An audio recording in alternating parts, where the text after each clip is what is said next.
পর্যন্ত যা খবর কান পাতলে সূত্র মারফত আমরা যে খবর পাচ্ছি, যে বিধানসভা ভোটকে টার্গেট করে বিজেপি 162 থেকে 200টা আসনের লক্ষ্যমাত্রা নিয়েছে, যে এই আসনগুলোতে জিতে বিজেপি বাংলায় ক্ষমতায় আসতে পারে।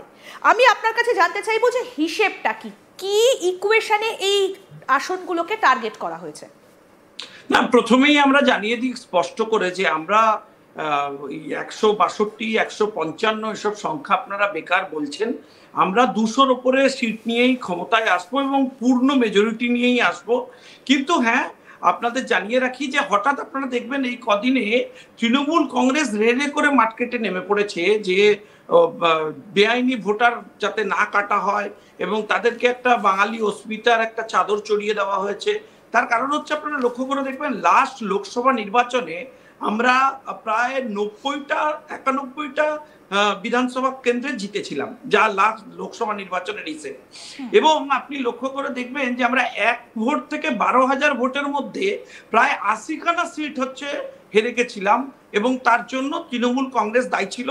কারণ আমি যদি কাউন্টিং এ চুরি ডাকাতিটা বাদ দিই, কাউন্টিং এ যা চুরি ডাকাতি তৃণমূল কংগ্রেস করেছে সেটা ধরলে আমাদের সংখ্যা আরো বেড়ে যায়।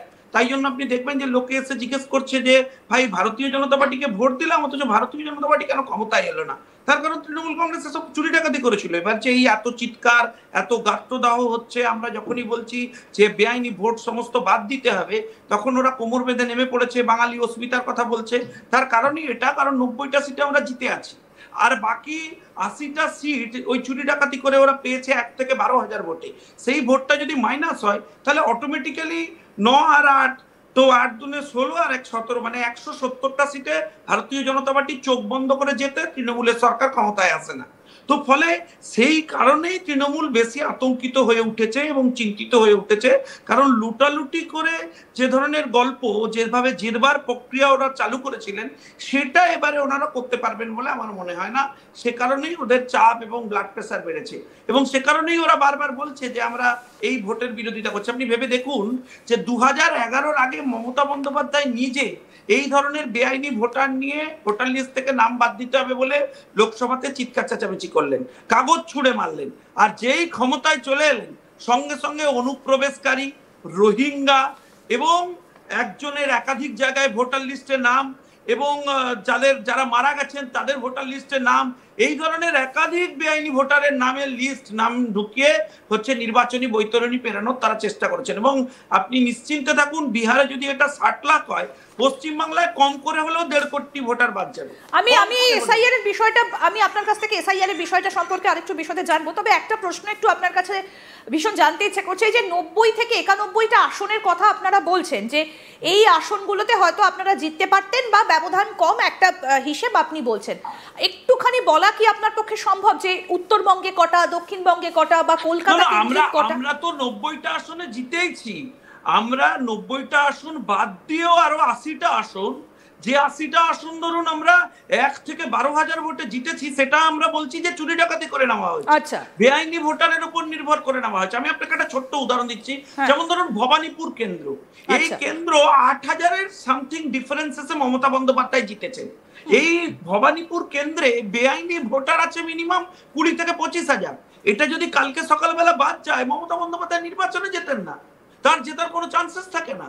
তো ফলে এবং বহু মানুষকে এখানে ভবানীপুরে যারা মানে হাই রাইজে থাকেন, তাদের নিচে তালা লাগিয়ে দেওয়া হয় যাতে তারা ভোট দিতে না পারেন। সেই হিন্দু ভোটাররা নেমে যদি ভোট দেন, তাহলে অটোমেটিক্যালি উনি ওখানে জিততে পারবেন। এই যে আপনি ভবানীপুর কেন্দ্রটার কথা বলছেন, ভবানীপুর কেন্দ্র একটা এমন কেন্দ্র যেখানে বিভিন্ন সম্প্রদায়ের মানুষ বাস করছেন, বিভিন্ন ভাষাভাষীর মানুষ বাস করছেন, এবং যেটা কথা প্রসঙ্গে বা কথা সূত্রে বলা হয় যে ভবানীপুর একটা মিনি ভারতবর্ষ। সুতরাং এই যে আসনগুলো রয়েছে, এই রকম কটা আসনকে আপনারা টার্গেট করেছেন? না, আমার বক্তব্য হচ্ছে আমরা সব আসনকেই টার্গেট করছি। কারণ পশ্চিম বাংলায় মানসিকতা তৈরি হয়ে গেছে যে কোনোভাবেই মমতা বন্দ্যোপাধ্যায়ের সরকার বা মমতা বন্দ্যোপাধ্যায় পরিচালিত সরকার পশ্চিম বাংলায় আসুক, এটা বাংলার মানুষ চান না। তারপরেও তারা জিততেন একটাই কারণে, কারণ এই সমস্ত নির্বাচনী ব্যবস্থার মধ্যে সায়েন্টিফিক রিগিং তারা পরিচালনা করতেন। সেই সায়েন্টিফিক রিগিং এর জন্যই তারা জয়লাভ করতেন। এত জালি ভোটার যদি থাকে, আজকে 1.5 কোটি যদি জালি ভোটার থাকে, তাহলে আপনি নির্বাচন ফ্রি অ্যান্ড ফেয়ার করাবেন কি করে? আপনি একটা জিনিস লক্ষ্য করে দেখবেন, ভবানীপুর কেন্দ্রটার দিকে কি একটু বেশি স্পেশাল নজর আপনাদের? কেন্দ্রটার নাম ভবানীপুর বলেই কি? না না, নিশ্চয় ভবানীপুর তো অন্যতম কেন্দ্র। ভবানীপুরে মমতা বন্দ্যোপাধ্যায়, আমরা আমাদের বিশ্বাস এবার উনি দাঁড়ালে জিততে পারবেন না, কারণ যদি বেআইনি ভোটার ওখানে কাটা যায় ওনার পক্ষে জেতা সম্ভবপর নয়। উনি যেভাবে জেতেন সেই জায়গায় আঘাতপ্রাপ্ত হচ্ছেন বলেই তো আজকে সরাসরি বুথ লেভেল অফিসারদের উনি চমকাচ্ছেন। উনি আজকে ইলেকশন প্রসেসের মধ্যে একটা সরকারি মিটিং এ বসে একটা সাংবিধানিক পদে থেকে তিনি বলছেন ইলেকশন কমিশনকে যে ভাই আপনি হচ্ছে বুথ লেভেল অফিসার যারা আছেন তারা লক্ষ্য রাখবেন একটা নামও যেন বাদ না যায়। এইটা বলার ক্ষমতা ওনাকে কে দিয়েছে? ওনার বিরুদ্ধে লিগ্যাল অ্যাকশন নেওয়া উচিত ইলেকশন কমিশনের। আজকে নির্বাচনী ব্যবস্থায় নির্বাচন কমিশনকে কেন সরকারকে বলতে হবে যে নির্বাচন কমিশন স্বতন্ত্রভাবে চলবে? ভারতীয় জনতা পার্টি আমাদের বিরোধী দলনেতার নেতৃত্বে লাস্ট নির্বাচনের আগে, এই লোকসভার আগে, প্রায় 26 লক্ষ জালি ভোটারের ডেটা সমেত এভিডেন্স সিডিতে করে জমা দিয়েছিলেন ইলেকশন কমিশনে। সেই নাম কাটতে দেননি উনি লাস্টবার। সেই নাম ওনার লোকেদেরকে উনি চমকে ধমকে ম্যানেজ করে ডিএমদের আটকে দিয়েছেন। তো ফলে ওনার এবারে প্ল্যানিং আছে ওই ভোটেই উনি জিতবেন।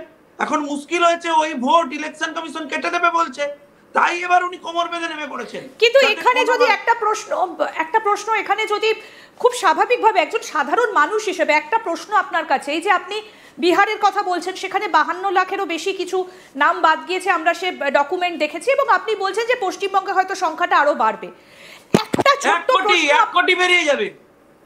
একটা ছোট্ট প্রশ্ন এক্ষেত্রে আপনার কাছে, সেটা হচ্ছে যে একজন সাধারণ মানুষ, আমি প্রত্যেকদিন সকালে উঠে রাতে কি খাবো তার চিন্তা করি, কালকে কি হবে, আমার বাচ্চাটা স্কুলে যেতে পারবে কিনা, স্কুল ফিস জমা দিতে পারবো কিনা, এইরকম একজন মানুষ হিসেবে আপনার কাছে প্রশ্ন, যদি এসআইআর এ রাজ্যের ক্ষেত্রেও হয়, তাহলে প্রত্যেকদিন সকালে উঠে আমি কি আমার বার্থ সার্টিফিকেটটা খুঁজবো, বাবা মায়ের ডকুমেন্ট খুঁজবো, নাকি আমি কি খাবো, রাতে দুপুরে কি খাবো, বাচ্চাটা স্কুল ফিস দিতে পারবো কিনা, সেই জন্য কাজে বেরোবো?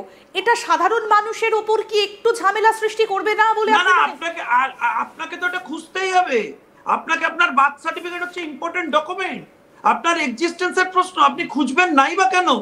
এবং আপনি কি এটা মেনে নেবেন? আপনি শামসেরগঞ্জে যান, কি পরিস্থিতি হয়েছে দেখুন, কারা বাড়িতে ঢুকে হিন্দু কিনা অত্যাচার করছে দেখুন। আজকে আপনি যদি আপনার ছেলে বা আপনার মেয়ে ভবিষ্যতে পড়াশোনা করতে যদি বিদেশে যায়, তাহলে তার পাসপোর্টটা লাগবে কি লাগবে না? ভারতের সাপোর্ট লাগবে। আমি আপনার কথাটা পুরোপুরি মেনে নিলাম যে আজকে আমার ছেলে বা মেয়ের বিদেশে পড়াশোনা করতে গেলে সেই ডকুমেন্টগুলো লাগবে, কিন্তু 1980 সালের আগে যাদের জন্ম, যারা এই দেশের নাগরিক বা 80s এর যারা জন্ম নিয়েছে, তাদের কি প্রত্যেকের বাবা মায়ের কাগজপত্র রয়েছে এখনো পর্যন্ত তাদের কাছে, বা তাদের কাছে কি রাখা সেটা সম্ভব? কারণ তারা তো কখনো ভাবেনি যে এই দেশে জন্মে এই দেশে বাস করে